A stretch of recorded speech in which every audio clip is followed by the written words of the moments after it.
regardais, voici l'agneau se tenait sur la montagne de Sion, et avec lui 144 000 personnes, qui avaient son nom et le nom de son père écrit sur leur front. Et j'entendis du ciel une voix comme un bruit de grosses eaux, comme le bruit d'un grand tonnerre.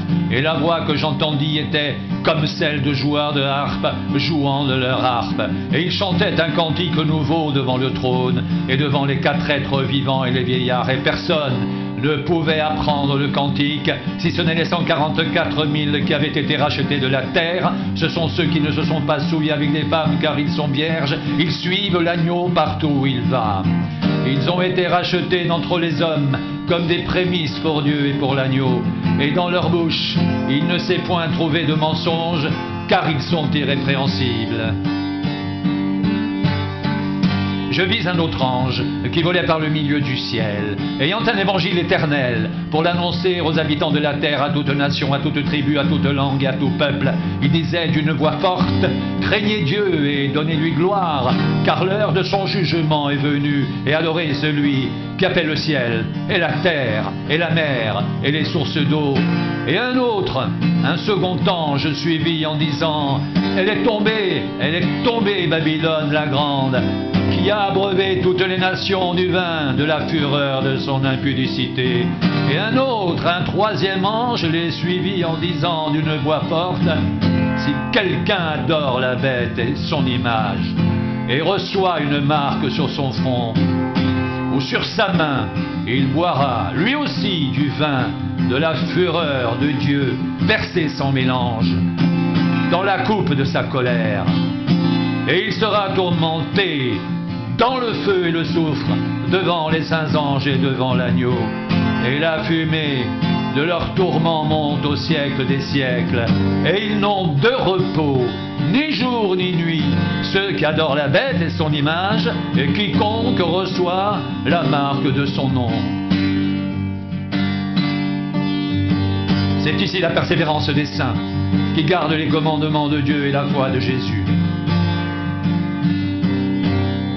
Et j'entendis du ciel une voix qui disait: écris, heureux dès à présent les morts qui meurent dans le Seigneur.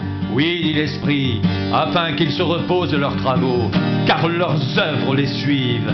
Je regardais, voici, il y avait une nuée blanche, et sur la nuée était assis quelqu'un qui ressemblait à un fils d'homme, ayant sur sa tête une couronne d'or, et dans sa main une faucille tranchante.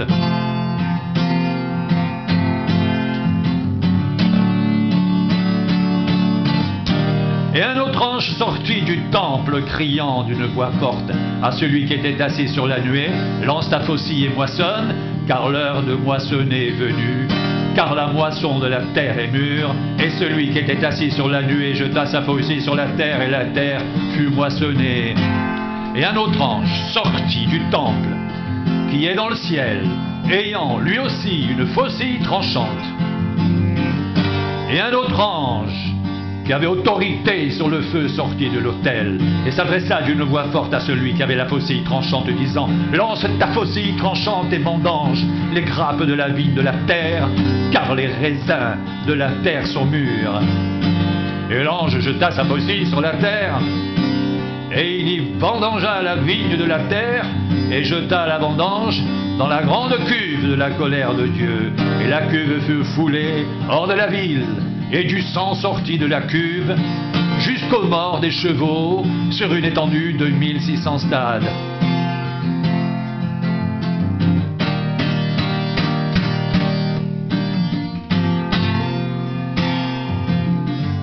Puis je vis dans le ciel un autre signe grand et admirable, 7 anges qui tenaient 7 fléaux, les derniers, car par eux s'accomplit la colère de Dieu.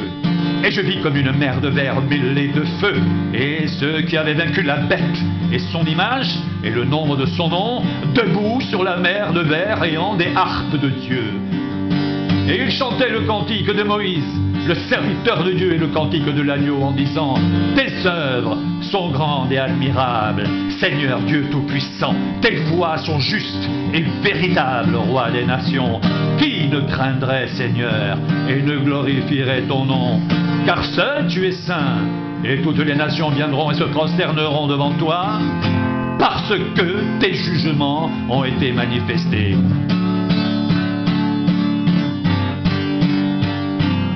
Après cela, je regardais, et le temple du tabernacle du témoignage fut ouvert dans le ciel, et les 7 anges qui tenaient les 7 fléaux sortirent du temple revêtus d'un lin pur, éclatant, et ayant des ceintures d'or autour de la poitrine. Et l'un des 4 êtres vivants donna aux 7 anges 7 coupes d'or pleines de la colère du Dieu qui vit au siècle des siècles. Et le temple fut rempli de fumée à cause de la gloire de Dieu et de sa puissance. Et personne ne pouvait entrer dans le temple jusqu'à ce que les 7 fléaux des 7 anges fussent accomplis.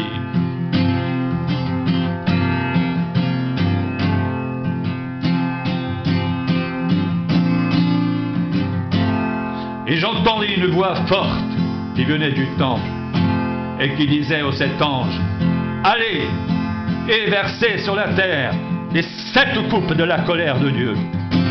Le premier alla et il versa sa coupe sur la terre, et un ulcère malin et douloureux frappa les hommes qui avaient la marque de la bête et qui adoraient son image. Le second versa sa coupe dans la mer, et elle devint du sang comme celui d'un mort, et tout être vivant mourut, tout ce qui était dans la mer. Le troisième versa sa coupe dans les fleuves et dans les sources d'eau, et ils devinrent du sang. Et j'entendis l'ange des eaux qui disait: tu es juste, toi qui es et qui étais, tu es saint, parce que tu as exercé ce jugement. Car ils ont versé le sang des saints et des prophètes, et tu leur as donné du sang à boire. Ils en sont dignes. Et j'entendis l'autel qui disait: oui, Seigneur Dieu Tout-Puissant, tes jugements sont véritables et justes. Le quatrième versa sa coupe sur le soleil, et lui fut donné de brûler les hommes par le feu. Et les hommes furent brûlés par une grande chaleur, et ils blasphémèrent le nom du Dieu qui a l'autorité sur ces fléaux. Et ils ne se repentirent pas pour lui donner gloire. Le cinquième versa sa coupe sur le trône de la bête, et son royaume fut couvert de ténèbres, et les hommes se mordaient la langue de douleur, et ils blasphémèrent le Dieu du ciel à cause de leur douleur et de leurs ulcères, et ils ne se repentirent pas de leurs œuvres. Le sixième versa sa coupe sur le grand fleuve, l'Euphrate, et son eau tarit, afin que le chemin des rois venant de l'Orient fût préparé. Et je vis sortir de la bouche du dragon, et de la bouche de la bête, et de la bouche du faux prophète, 3 esprits impurs, semblables à des grenouilles, car ce sont des esprits de démons qui font des prodiges, et qui vont vers les rois de toute la terre, afin de les rassembler pour le combat du grand jour du Dieu Tout-Puissant. Voici, je viens comme un voleur. Heureux celui qui veille et qui garde ses vêtements, afin qu'il ne marche pas nu et qu'on ne voit pas sa honte. Ils les rassemblèrent dans le lieu appelé en hébreu Armageddon. Le septième versa sa coupe dans l'air, et il sortit du temple du trône une voix forte qui disait: c'en est fait. Et il y eut des éclairs, des doigts, des tonnerres, et un grand tremblement de terre tel qu'il n'y en avait jamais eu depuis que l'homme est sur la terre, un aussi grand tremblement. Et la grande ville fut divisée en 3 parties, et les villes des nations tombèrent. Et Dieu se souvint de Babylone la grande pour lui donner la coupe du vin de son ardente colère. Et toutes les îles s'enfuirent, et les montagnes ne furent pas retrouvées. Et une grosse grêle dont les grêlons pesaient 1 talent tomba du ciel sur les hommes, et les hommes blasphémèrent Dieu à cause du fléau de la grêle, parce que ce fléau est très, très grand. Un des 7 anges, qui tenait les 7 coupes, vint, et il m'adressa la parole en disant, « Viens, je te montrerai le jugement de la grande prostituée, qui est assise sur les grandes eaux. C'est avec elle que les rois de la terre se sont livrés à l'impudicité. Et c'est du vin de son impudicité que les habitants de la terre se sont enivrés. Il me transporta en esprit dans un désert, et je vis une femme assise sur une bête écarlate, pleine de noms de blasphème, ayant 7 têtes et 10 cornes. Cette femme était vêtue de pourpre et d'écarlate, parée d'or, de pierres précieuses et de perles, et elle tenait dans sa main une coupe d'or, remplie d'abominations et des impuretés de sa prostitution. Sur son front était écrit un nom, un mystère, Babylone la grande, la mère des impudiques et des abominations de la terre. Et je vis cette femme ivre du sang des saints et du sang des témoins de Jésus. En la voyant, je fus saisi d'un grand étonnement. Et l'ange me dit, pourquoi t'étonnes-tu? Je te dirai le mystère de la femme et de la bête qui la porte, qui a les 7 têtes et les 10 cornes. La bête que tu as vue était, et elle n'est plus.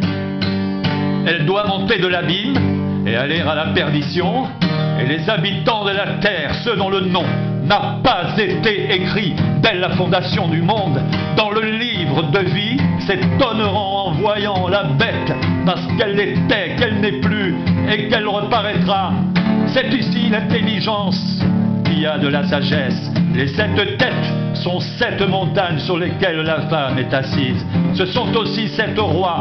5 sont tombés, un existe, l'autre n'est pas encore venu, et quand il sera venu, il doit rester peu de temps. Et la bête qui était, qui n'est plus, est elle-même un 8e roi. Elle est du nombre des 7, et elle va à la perdition. Les 10 cornes que tu as vues, ce sont 10 rois, qui n'ont pas encore reçu de royaume, mais qui reçoivent autorité comme rois pendant 1 heure avec la bête. Ils ont un même dessein, et donnent leur puissance et leur autorité comme rois pendant 1 heure avec la bête.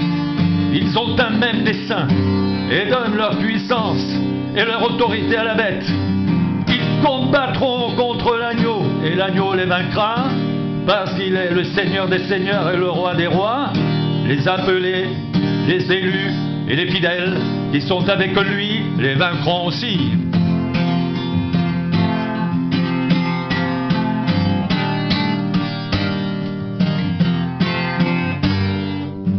Et il me dit, les eaux que tu as vues sur lesquelles la prostituée est assise, ce sont des peuples, des foules, des nations, des langues. Les 10 cornes que tu as vues et la bête haïront la prostituée, la dépouilleront, la mettront à nu, mangeront ses chairs et la consumeront par le feu, car Dieu a mis dans leur cœur d'exécuter son dessein, d'exécuter un même dessein, et de donner leur royauté à la bête jusqu'à ce que les paroles de Dieu soient accomplies. Et la femme que tu as vue, c'est la grande ville qui a la souveraineté sur les rois de la terre.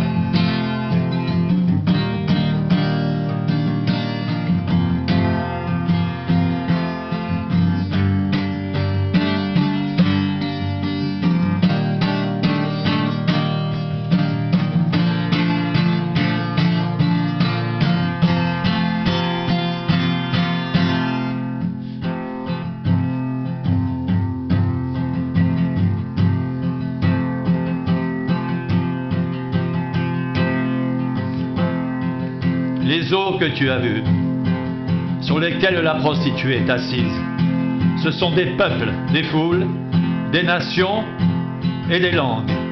Les 10 cornes que tu as vues, et la bête haïront la prostituée, la dépouilleront, la mettront à nu, mangeront ses chairs et la consumeront par le feu.